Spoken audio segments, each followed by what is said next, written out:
L'entrepôt du bricolage, filiale du groupe Samsey, vous présente Si on parlait.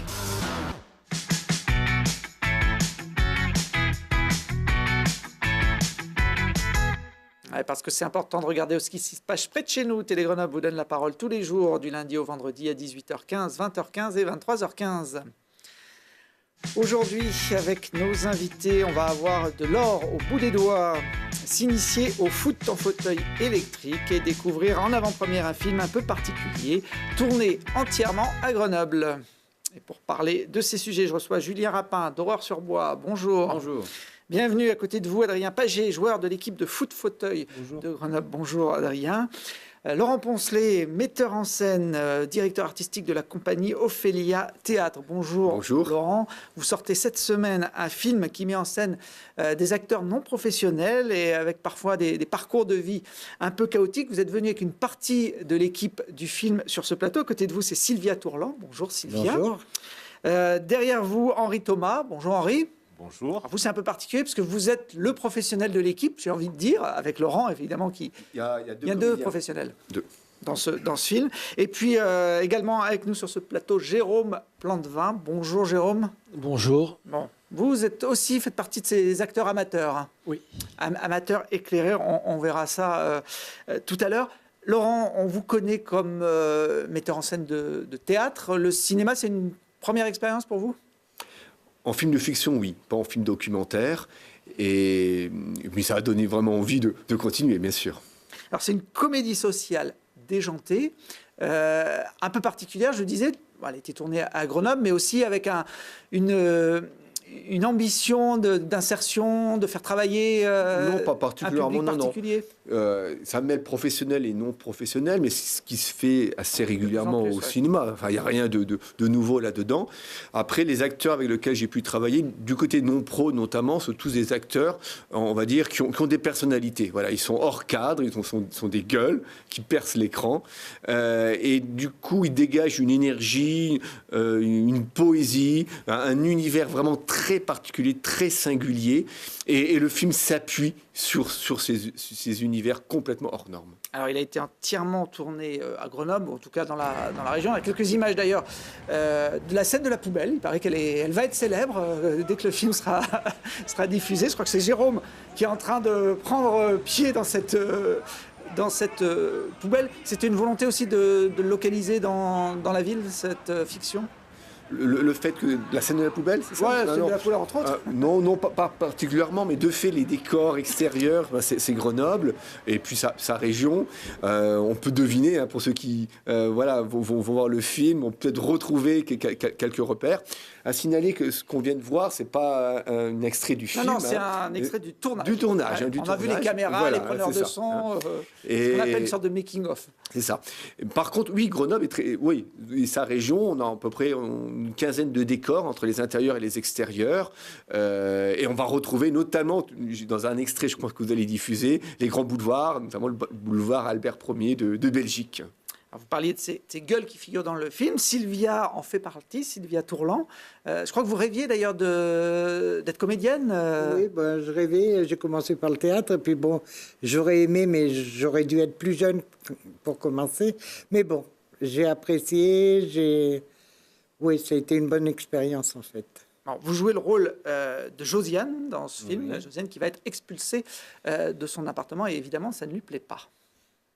Ils vont me foutre toute tutelle sous curatelle. Bah non. Je vais me rester qu'à crever. Mais ils ont pas le droit. Mais qu'est-ce que tu connais, toi, en droit? Moi, je vais pas laisser faire ça. Mais qu'est-ce que tu vas faire, toi? T'as jamais rien fait de ta vie, pauvre connard, va. Qu'est-ce que t'es venu faire, là? T'es venu squatter? Hein? T'es venu gratter? Y a plus rien à gratter, ici. Casse-toi. Elle joue juste, c'est pas évident d'être... Elle est très très juste, et c'est ce que je disais tout à l'heure. Les comédiens ont cette particularité justement d'être dans une vérité rare sur le plateau, et ce qui fait toute la force de ce film. Henri, on vous voit dans cette scène, on vous reconnaît peut-être pas forcément. Vous aviez quelques années de plus sur ce tournage. Vous êtes un professionnel, vous formez d'ailleurs des comédiens. Travailler comme ça avec des gens qui ne sont pas du milieu, j'imagine que c'est un peu différent de ce que vous pouvez faire traditionnellement.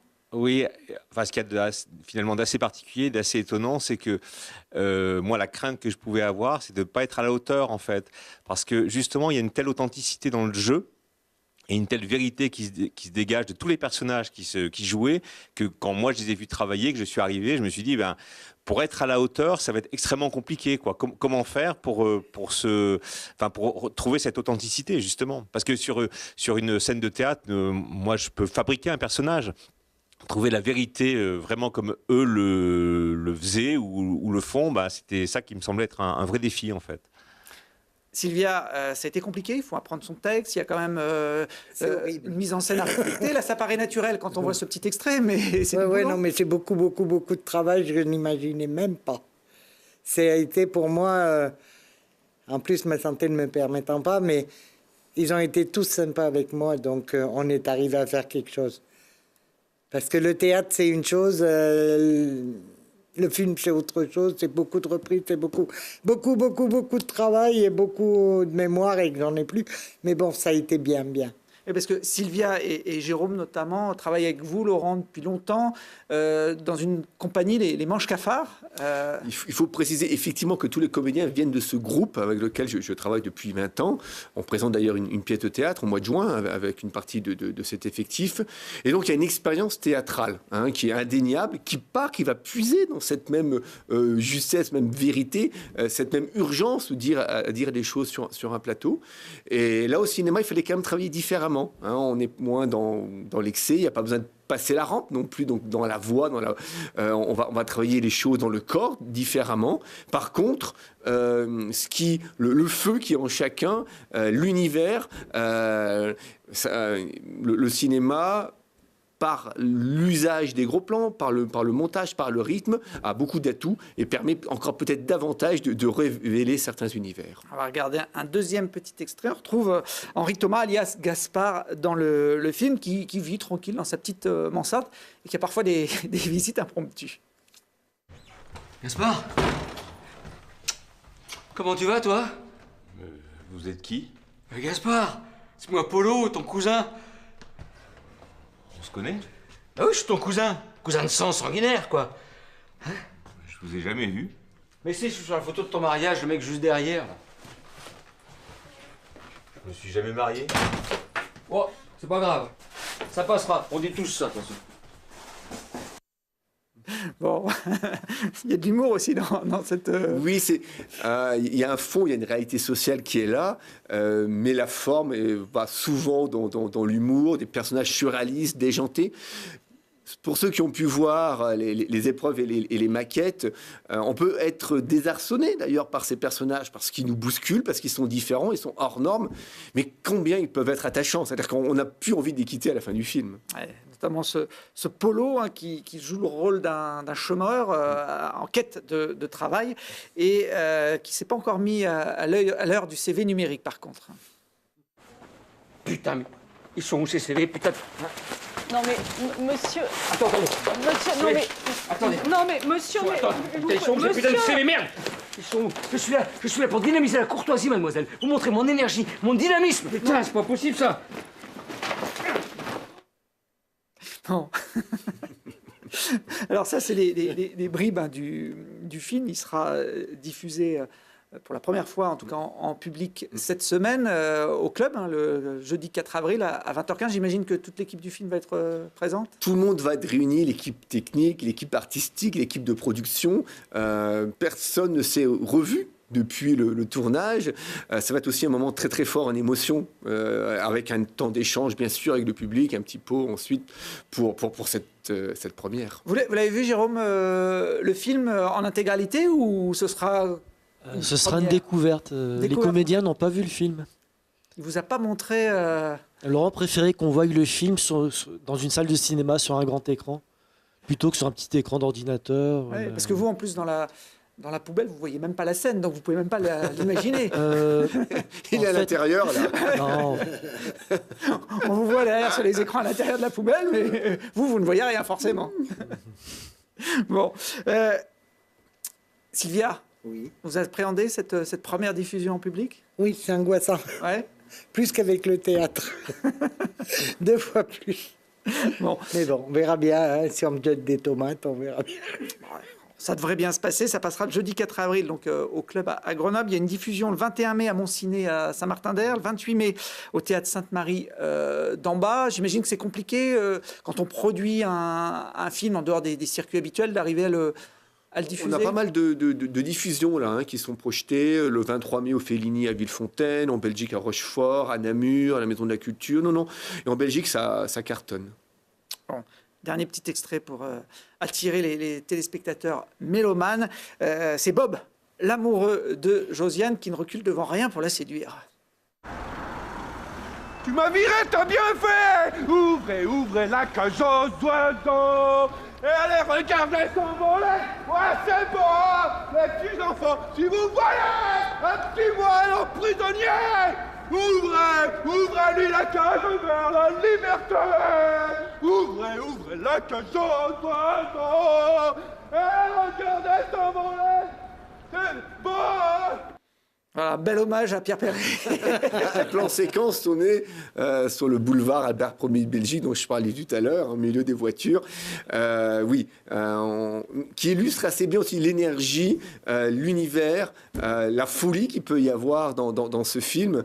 Mais la liberté, d'ailleurs, ce comédien, il me disait, chanter comme ça, danser sur les boulevards, mais ça crée une jubilation, tu ne peux pas imaginer. Surtout qu'on l'a bien fait, on l'a bien tourné 30 fois. Hein, c'est un plan séquence, là, mais on l'a bien joué, tourné 30 fois. Après, dans le montage, on a regardé, on a shooté le plan séquence au final. Mais ça veut dire que tous les voisins, pendant un après-midi, ils ont eu droit finalement au chant qui est récurrent. On avait comme averti, mis des mots dans chacune des boîtes aux lettres. On avait l'accord de la ville de Grenoble, bien évidemment, mais peut-être pas pour chanter peut-être aussi fort et prendre autant de place sur les boulevards. Allez, des gens passent et j'en oublie, c'est le titre de ce film. Grenoble, on lui souhaite une longue vie et peut-être une suite. On ne sait jamais, hein, quand il y a des succès comme ça, on peut se lancer sur la suite. Ce qui est marrant, c'est que Julien a un lien direct avec ce film. Hein, Julien Rappa qui... Je viens d'apprendre que ma sœur jouait dedans. Voilà. T'es figurante dans le film. On l'avait au début d'ailleurs, sans en dire plus. Bon, elle n'est pas dans la scène de la poubelle. Non. Bon. Alors, on va rester dans le monde de l'art, de toute façon. Julien, même si on quitte le cinéma, on va parler des journées des métiers d'art qui se tiendront à Grenoble. Exactement. À partir de vendredi. Sur le week-end, vous êtes un des organisateurs de cet événement. Alors, les métiers d'art, ce sont souvent des métiers ancestraux. Hein. Alors les métiers d'art, donc c'est tout. En fait, c'est une liste de métiers d'art qui font partie des listes des métiers d'art, parce qu'en fait, il n'y a que ça pour les définir. Il y a une liste officielle. Il y a une liste officielle des métiers d'art. Après, c'est vrai que la grande majorité sont des métiers qui ont en gros 500 ans d'histoire, pour une grande majorité. Après, voilà, il y a quelques-uns, dont par exemple la création d'abat-jour, quelque chose qui n'existe pas depuis très longtemps. Donc, on a eu Elisabeth Zimmermann qui va faire des démonstrations sur son métier. À part ça, la plupart, on est des restaurateurs. Donc, autant pour les vitraux que pour la dorure, que pour l'ébénisterie, on est tous des restaurateurs et c'est des métiers qui ont pas mal d'années derrière eux, oui. Alors, il y a un vivier d'artisans d'art à Grenoble, regroupé au sein d'une association qui s'appelle Artise. Alors, nous, on s'appelle Artise, on est là pour promouvoir les métiers d'art en Isère. Et donc, du coup, là, on est 4 ateliers à ouvrir nos portes, où on aura à peu près entre 2 et 3 artisans dans chaque atelier. Vous auriez donc Nicolas Desmarais qui est ouvert, donc qui est luthier et qui invitera Franck-Michel Relieur. On aura Christophe Berthier qui est dans l'atelier Berthier-Bessac qui est en face de la gare, qui invitera Sébastien Larisa qui est couvreur d'art. Et on a aussi chez Marie-Laure, donc qui est tapissière, Florence Drouin, qui fait de la restauration de tableaux, et Madame Zimmermann, donc du coup, qui fait les abat-jours. Et donc, dans mon atelier à moi, on s'est regroupé, même c'est un atelier qui va futurement, bientôt, être mutualisé. Donc, je suis avec un horloger, un maître horloger et une peintre en décor. Donc, là, pendant 2 jours, alors, pendant même 3 jours, donc vendredi, samedi, dimanche, porte ouverte. Le vendredi soir, donc il y a même une nocturne où on invite les gens à boire un verre. Et même donc, pendant tout le week-end, je donne de l'or à chaque personne qui vient nous voir. Voilà, ça c'est une annonce que je fais. Je pense que ça devrait être bien accueilli. Voilà. On va repartir. Vous savez vendre N'hésitez pas. Votre événement, Julien. Il y a une qui est intéressée là. Déjà, ben voilà, il faut se déplacer, ce sera avec plaisir. Et tout c'est ouvert pour tous. À l'occasion.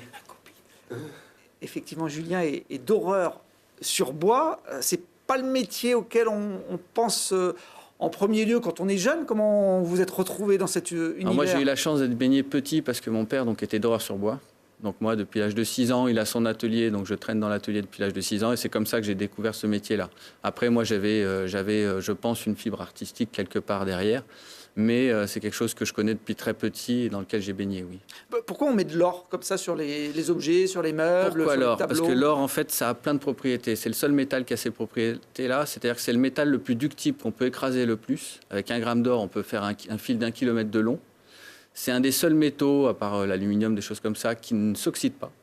Donc on peut le laisser autant au soleil qu'à tout, ça ne bougera pas. L'or qui a 500 ans va avoir la même couleur que l'or d'aujourd'hui.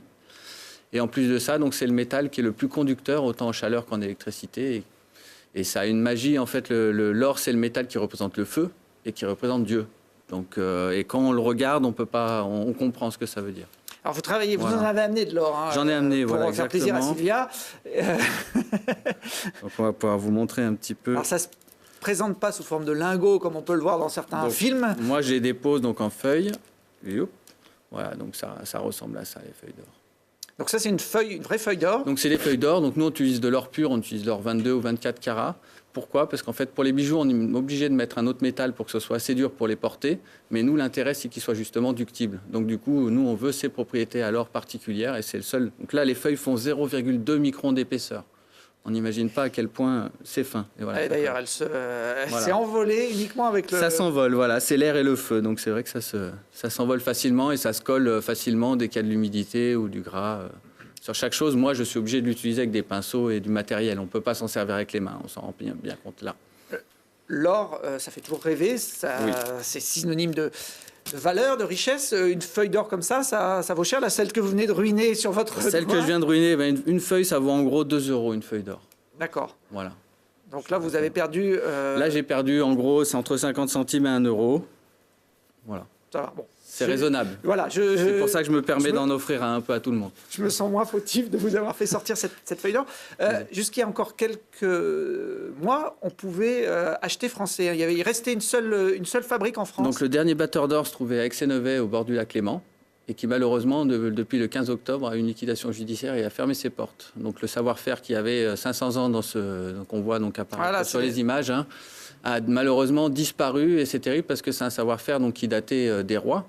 Il faut savoir que chaque pays a son savoir-faire particulier. C'est pas parce qu'on sait battre l'or qu'on va avoir la couleur exacte que l'autre pays a. Donc l'histoire de l'Allemagne, de l'Italie, de la France sont pas les mêmes, et on les avait pas perdus depuis, et c'est le cas aujourd'hui. Alors qu'on parle beaucoup de sauvegarde de notre patrimoine. C'est pour ça que là j'ai été étonné, parce que c'est pour des sommes qui sont petites, et je comprends pas que des personnes n'ont pas pu agir pour sauver ce métier-là. En tout cas, je pense que le matériel existe toujours. Donc si jamais il y a quelqu'un qui veut se désigner, moi je pense que voilà, ça serait une bonne chose. Et il y a plein de gens qui sont amoureux de ce métier-là. Il y avait 14 personnes dans cette entreprise et qui seraient ravis de pouvoir aider à remettre ce métier au goût du jour en France, je pense. Vous êtes obligé d'acheter vos feuilles d'or en Allemagne, malheureusement, voilà, par dépit. Vous nous avez amené un petit flan à déguster. Qu'est-ce que c'est ça? Donc, qu'est-ce que c'est? C'est la colle de peau de lapin. Donc, c'est ce sans quoi n'est pas possible la dorure. Donc, il faut savoir qu'on travaille sur un support bois pour la grande majorité du temps, et que le bois, lui, est vivant. Et donc, il nous faut une matière vivante pour aller dessus, pour vivre avec le bois. Et donc, c'est la colle de peau de lapin qui, contrairement à d'autres colles animales comme la colle d'os ou de la colle de peau de poisson ou d'arête de poisson, va être plus ou moins souple. Voilà. Et nous, on a besoin d'une souplesse moyenne qui est celle de la colle de peau de lapin. Elle est vraiment faite, on la voit là sur les images, elle est vraiment faite avec... Alors, il faut savoir, en gros, donc on prend les peaux de lapin, donc on va enlever les poils et la viande, on va les couper en vermicelle, ils les font ébouillanter pendant un certain temps, ils filtrent les peaux, ils font évaporer l'eau, et il reste le collagène de la peau, la colle de peau de lapin. Je viens d'apprendre que c'est exactement la même chose qu'il y avait dans les crèmes des dames à midi. Donc le collagène qu'il y a dans les crèmes, c'est du cartilage de porc et de la peau de poisson. Donc c'est encore utilisé même aujourd'hui. Voilà. On vous voit là, dans votre atelier, c'est un métier de patience, un métier de passion. Est-ce que c'est un métier qui rapporte aujourd'hui d'horreur sur Alors sur aujourd'hui, non, je dirais pas du tout, parce que c'est très difficile pour défendre ce métier-là. Par contre, ça rapporte beaucoup en richesse, on va dire, personnelle. Oui, et puis c'est des métiers qui, en fait, même aujourd'hui, la valeur des objets ne valent qu'à peu près le quart de ce qui valeraient si on devrait les refabriquer aujourd'hui. Et moi, en tant que doreur, je vois le travail que c'est et je vois la beauté de ce qu'ont fait les autres. Donc du coup, oui, ça a une grande valeur de ce côté-là. Bon, le public pourra le découvrir ce week-end. Atelier Corzéa, rue Dominique Villard à Grenoble. Et puis, en parallèle de cet événement, il y a... Alors, donc, il y a un autre événement qui s'appelle le Trottart. Donc, c'est l'association Trottart qui est une association de quartier. Et tous les artisans, tous les artistes, surtout donc de la rue Dominique Villard et de la rue Servant, c'est le quartier des Antiquaires. Voilà, le quartier des Antiquaires, en gros, seront ouverts au même moment que les Journées des métiers d'art et aussi font le pot le vendredi soir. Donc voilà, ça va être une belle soirée si les gens. Et en plus de ça, donc ils font une déambulation avec présentation de chaque atelier par des musiciens. Bon, voilà. Si vous voulez repartir avec votre feuille d'or, boire un petit coup et rencontrer des métiers passionnants. Venez. Et malheureusement en voie de disparition pour certains. Mais ça ne disparaîtra pas. Après, on ces espère. restes-là ne disparaîtront pas. On vous soutient. Vous êtes le dernier ici à Grenoble et on espère que vous le resterez longtemps. Julien, vous êtes sportif? Merci. J'aime beaucoup le sport. Bon, alors, je ne sais pas si vous aimez le football. Non, un peu moins. Pas forcément le football, mais en tout cas, voilà, le sport, oui. Mais là, on va parler d'un foot un petit peu particulier. Le foot fauteuil électrique avec Adrien, qui est l'un des membres de l'équipe de Grenoble. Oui. Bonjour, ça fait à peu près 4-5 ans, je crois, qu'il existe une équipe en Isère. Oui, ça fait 4-5 ans qu'il y a eu une équipe en Isère. Au départ, la volonté, c'était de... Parce que vu que c'est un sport international, c'était vraiment qu'il y ait quelque chose à Grenoble. Donc au départ, on est parti de très bas. Puis là, maintenant, avec nos entraîneurs, nos bénévoles et puis nos sponsors, on arrive petit à petit à grimper petit à petit. Donc on est très contents. On a vu qu'une photo de l'équipe, vous êtes une dizaine à jouer. Ça ne se joue pas à 11 contre 11 comme le foot classique. Hein. Ça se joue à 3 joueurs de champ et un gardien. En gymnase? En gymnase, tout à fait. Là, il y a des... On voit les images là. Voilà, c'est des fauteuils exprès qui sont... là, la vidéo, on ne voit pas très bien, mais c'est vraiment très très puissant. On voit par contre que le ballon... il est très gros. Voilà, est plus gros qu'un ballon de foot classique. Hein. Il est plus gros parce que c'est fait... Voilà, on voit les rotations, notamment les frappes, là, c'est pour frapper. Il est très gros, c'est pour éviter que le ballon en fait, passe sous le fauteuil et que du coup, il y ait des accidents et voilà, Donc un gardien de but, 3 joueurs, il y a des défenseurs, des attaquants. Alors après, chaque joueur a à peu près, on va dire, sa place. Donc le gardien, c'est la surface. Il y a le joueur du milieu, on va dire, qui s'occupe plus de la défense. Et après, on va dire, il y a 2 joueurs sur le côté qui sont plus des ailiers, les attaquants en fait. Mais chacun a entre guillemets sa place. Et après, voilà, c'est un mélange un petit peu de basket aussi. Oui. Par exemple, il y a aussi le 2 contre 1. Donc ça veut dire que si, par exemple, moi, j'ai le ballon et qu'il y a 2 autres joueurs qui sont à moins de 3 mètres, ça fait faute pour l'équipe, pour l'adversaire. Je vais vous faire commenter des buts, parce qu'il y a des buts dans ce sport. J'en ai pris 2 au hasard, mais de l'équipe de Grenoble. Là, c'est sur une sorte de corner, hein, cette action. C'est ça. Ouais, c'est ça. Là, en fait, c'est un corner. Là, vous voyez la frappe en rotation, que c'est Jim, je crois, qui l'a fait. Donc, il tente, là, il repasse.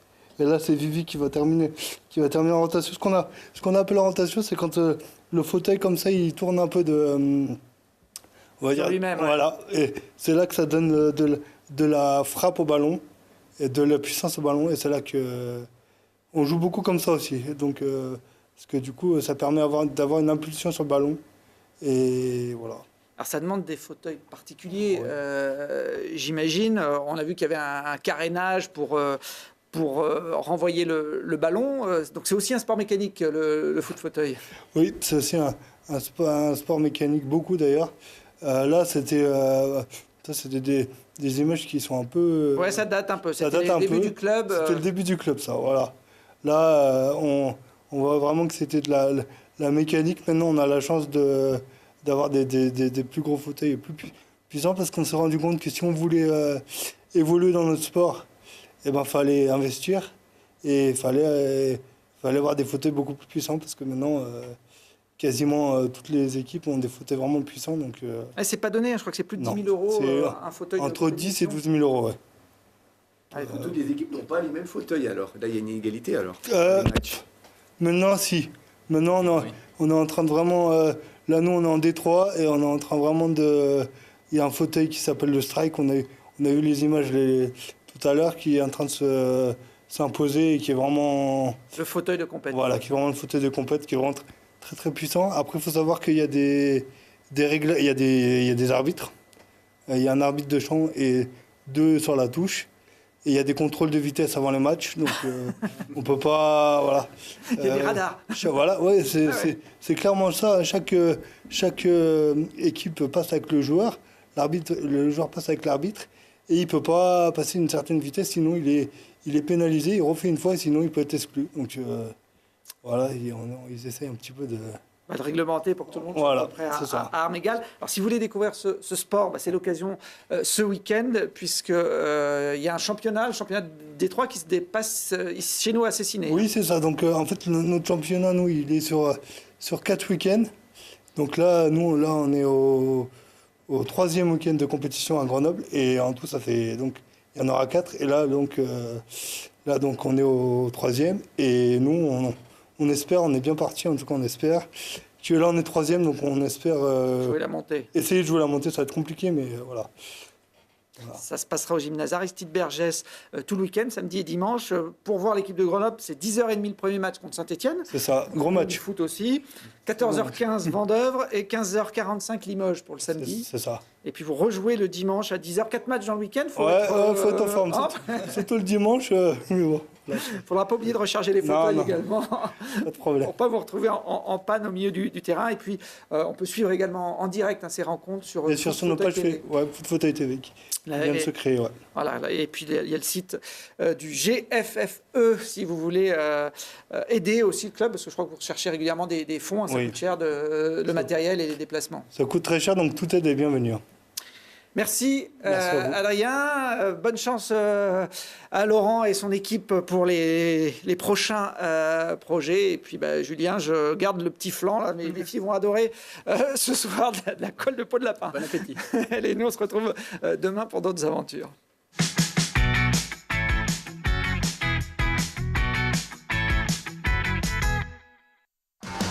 L'entrepôt du bricolage, filiale du groupe Samsé, vous a présenté Si on parlait.